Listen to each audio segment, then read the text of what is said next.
Комисијата постапувала во оваа година по 405 представки, што е благо намалување во однос на 2023 година, меѓутоа за нас е очекувано затоа што во 2023 година имавме околу 120 представки кои што се однесува на иста правна работа и беа поднесени од против ист потенцијален дискриминатор. Податоци што загрижуваат, предупредуваат, на пример, еден од податоците ќе коментирам, најголем број на дискриминација произлегува од извештајот дека има во сферата на работните односи и во јавниот сектор.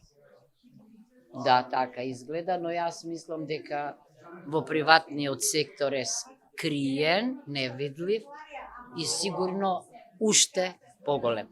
Тоа е за мене загрижувачко и второто дека во образованието исто така високо, значи постои е регистриран висок процент на дискриминација.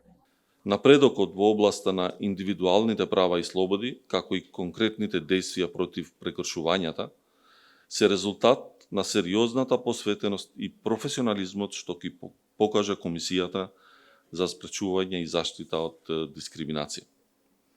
Затоа, согледувајќи ја важноста на ова тело, Собранието постојано ги поддржува напорите за спроведување на законите и политиките кои ги штитат поединците и групите од секаков облик на дискриминација.